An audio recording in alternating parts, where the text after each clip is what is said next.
सो hello everyone, welcome once again. और this is Nikita from this side. और आशा करती हूँ कि आप सभी लोग अच्छे होंगे और अपनी जो प्रैक्टिस है कंटिन्यू कर रहे होंगे, क्योंकि अब आपके पास टाइम नहीं है।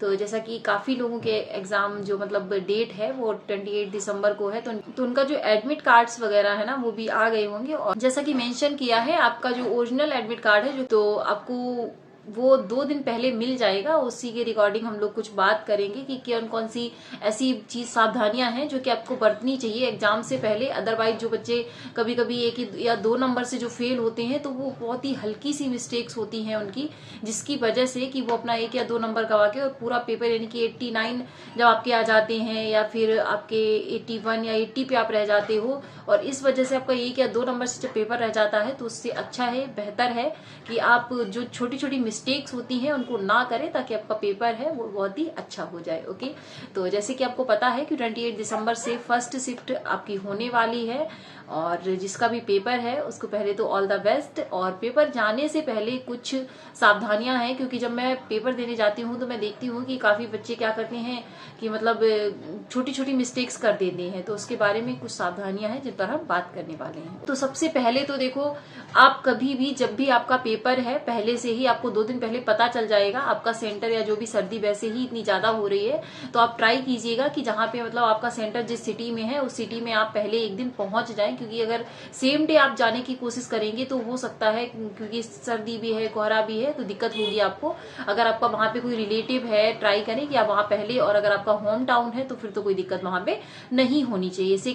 सेकेंड बात आपकी है वो ये है कि आपको अपना 2 घंटे नहीं तो 1.5 घंटे पहले आपको सेंटर पर 100% पहुंच जाना है।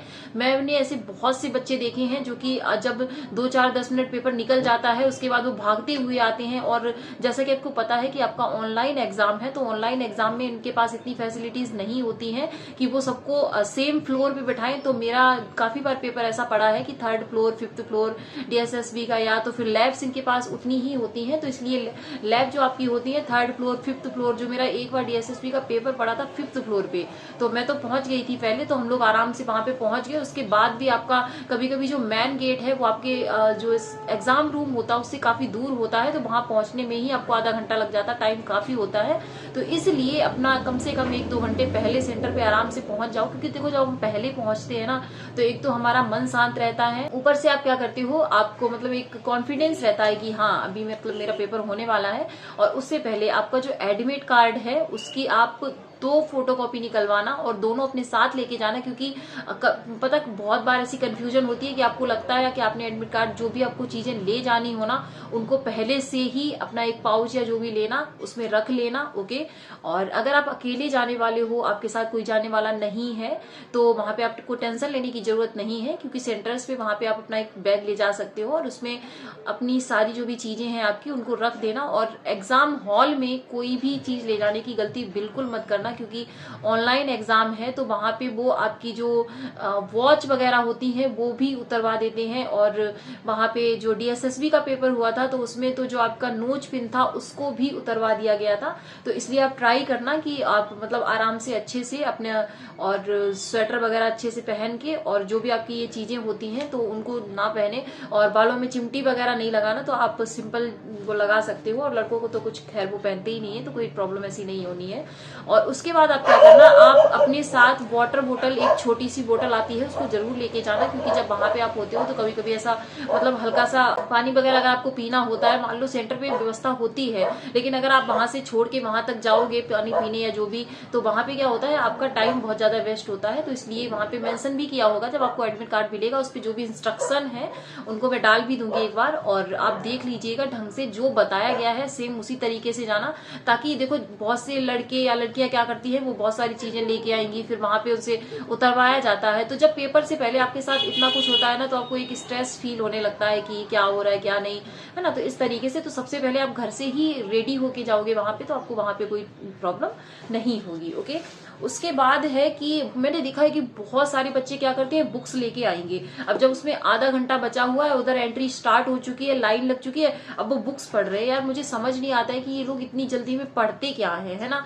अगर आपने इतने दिन हो गए हैं तैयारी करते हुए, तो क्या आप आधे घंटे पहले जो पढ़ोगे वो आपका पूछा जाएगा? बिल्कुल भी नहीं। और मुझे तो ऐसा लगता है, मतलब मुझसे तो होता ही नहीं है कि आप आधे घंटे पहले बुक लेके बैठो और वहां पे पढ़ने लगो, तो मुझे तो और भी ज्यादा स्ट्रेस हो जाता है। तो अगर आप पढ़ लेते हैं तो ठीक है, बट मैं आपको एडवाइस करूंगी कि आप वहां पे जाके मत पढ़ना, कोई बुक्स वगैरह मत लेके जाना, और अपने माइंड को शांत रखना, एकदम पॉजिटिव। और आप मतलब रिवीजन, क्योंकि आप मल्टीपल टाइम्स रिवीजन आपने किया है, तो इस चीज पे ये ध्यान रखना कि आपने रिवीजन किया है और चीजें आपके लिए क्लियर हैं, और आपका जो भी पेपर है वो बहुत ही अच्छा होने वाला है। जब आप इस माइंडसेट के साथ पेपर देने जाते हो तो 100% चीजें आपके लिए पॉजिटिव होने लगती हैं। उसके बाद है आपका मास्क और सैनिटाइजर। जैसा कि आपको पता है कि न्यूज बहुत ज्यादा कोविड की चल रही है इस टाइम पे, तो अभी तो शायद थोड़ा कम भी हो गया था बीच में, लेकिन अभी आपका पेपर पड़ रहा है, तो इसलिए आपको मास्क 100% लगा के जाना है। और उसके बाद सैनिटाइजर छोटा सा एक ले लेना, उसको अपने साथ रखना। और आप पेन ले सकते हो, वैसे तो जब ऑनलाइन एग्जाम है तो वहां पे पेपर और पेन आपको सब कुछ देते हैं, तो आप पैसे देंगे तो भी अच्छा है, अदरवाइज आप अपना पेन खुद भी लेके जाना, क्योंकि वहां पे बाई चांस अगर पेन वगैरह नहीं दिया तो आपको कुछ जो मैथ्स वगैरह में कुछ तो आपको रफ कार्य करना ही पड़ता है, तो उसके लिए आपका पेन आपके पास होना चाहिए। तो आप बॉल पेन ले सकते हो, ब्लू और ब्लैक। ओके, उसके बाद जैसे कि आपको पता है कि आपका जो फर्स्ट पेपर है, फर्स्ट जो आपका पेपर है वो 9:30 से लेके 12 बजे तक स्टार्ट होगा।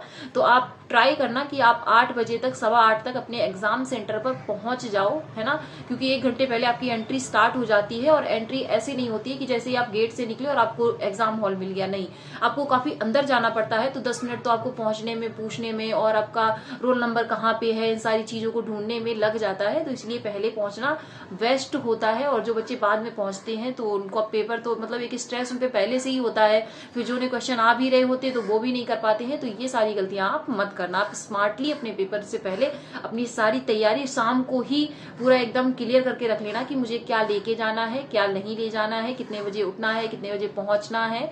इस तरीके से आप सारी अपनी तैयारियां कर सकते हो। और आपको अगर आपने सेकेंड पेपर भी देना है, आपको यार अपने सेकेंड पेपर के लिए भी डाला है, तो आपको वहां पे 2 से 2.5 घंटे का टाइम मिलेगा, क्योंकि आपका जो नेक्स्ट पेपर होता है वो आपका 2:30 बजे से स्टार्ट होता है और 5 बजे तक। उसमें आप क्या कर सकते हो, ज्यादा हैवी कुछ मत खाना। मैंने देखा बहुत से बच्चे क्या करते हैं, कुछ भी उल्टा सीधा खाने चले जाते हैं। ट्राई करना कि आप थोड़ा बहुत हल्का फुल्का खाना, क्योंकि जब एकदम से आप सुबह से कुछ खाया नहीं होता, अचानक से खाते हो तो आपको आलस आने लगता है।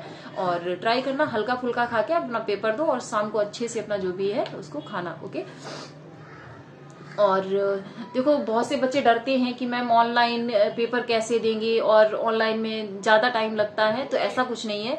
जब हम लोग ऑफलाइन पेपर देते थे तो उसमें सारे पहले पेपर पढ़ के हमें टिक करने होते थे, उसके बाद हमें जो आपकी OMR सीट मिलती थी उस पर मतलब हाथ दर्द करने लगता था, वो काले घेरे भरते भरते। उसमें ये डर भी होता था कि अगर आपने एक भी गोला इधर उधर कर दिया, तो बहुत सारे बच्चे इस तरीके से फेल हो जाते थे। वो एक गोला अगर उनका गलत भर गया, फिर वो उसी हिसाब से देखते नहीं थे कि इसका तीसरा, इसका चौथा, इस तरीके से भरते जाते थे। तो अब तो आपको गोला भरने का नहीं है, तो उससे रिलेटेड टिप्स भी आपके लिए कुछ काम के नहीं है। तो इसलिए आपका जो पेपर है भी वो ऑनलाइन है, तो अच्छी बात है आपके लिए। ऑनलाइन में आपको क्लिक करना होता है। और देखो एक बात और होती है, जैसे कि मान लो आपने अपने पेपर को देना स्टार्ट किया है और आपका फर्स्ट क्वेश्चन या सेकेंड क्वेश्चन ही ऐसा आ गया जो कि टफ है और आपको समझ ही नहीं आ रहा है क्या करना है, बिल्कुल भी डरना नहीं है, घबराना नहीं। सबके साथ होता है, ये सिर्फ आपके साथ नहीं हो रहा है ना। और उसमें आपको क्या करना है, आपको वो क्वेश्चन पढ़ना है। अगर आ रहा है तो ठीक है, पहले तो आप 150 क्वेश्चन के गो थ्रू हो जाओ, और 150 में से आपको जितने भी आ रहे हैं जो कि आपको एकदम 100% क्लियर है, उनको फटाफट फटाफट टिक करते जाओ। चाहे फिर वो हिंदी का पोर्शन हो, CDP हो, मैथ्स हो। उसके बाद आप फिर से मतलब फिर से वापस आ जाओ उस पे, है ना। और टाइम की आपको कोई चिंता नहीं है, क्योंकि टाइम वहां पे आपका चल रहा होगा। और मैंने आपको पहले भी बताया था कि आपका जो टाइम डिवाइडेशन है वो एकदम क्लियर और स्पष्ट होना चाहिए, ताकि आप वहां पे जाके कंफ्यूज नहीं हो जाओ चीजों को लेके। वहां पे आप पहले से ही देख लेना कि आपको CDP में कितने अपना टाइम बचाना है, उसके बाद हिंदी में कितना टाइम लगाना है, इंग्लिश को कितना टाइम देना है। तो जब ये इतनी सारी चीजें आपके पास क्लियर होती हैं, तो आपका पेपर मतलब एक रणनीति होती है ये भी पेपर को पास करने की। जो भी आपके डाउट्स हैं तो आप मुझे कमेंट सेक्शन में पूछ लेना, और मैं आप सभी का रिप्लाई कर देती हूँ। और गलती से अगर किसी का रिप्लाई रह जाता है तो कोशिश करती हूँ कि मैं सभी का रिप्लाई करूँ उस पर। ओके, तो ये कुछ बातें थी जो कि मुझे लगा कि आपको एग्जाम देने से पहले आपके लिए इम्पोर्टेंट है। अगर आपके लिए इम्पोर्टेंट है तो वीडियो को लाइक शेयर सब्सक्राइब जरूर ज़रूर कीजिएगा। कोई बाध्यता नहीं है, आपको चीज़ें पसंद आती हैं तो आप कर सकते हैं। और आई होप कि आप सभी का पेपर बहुत ही अच्छे नंबरों से पास हो। All the best and thanks for watching. जय हिंद।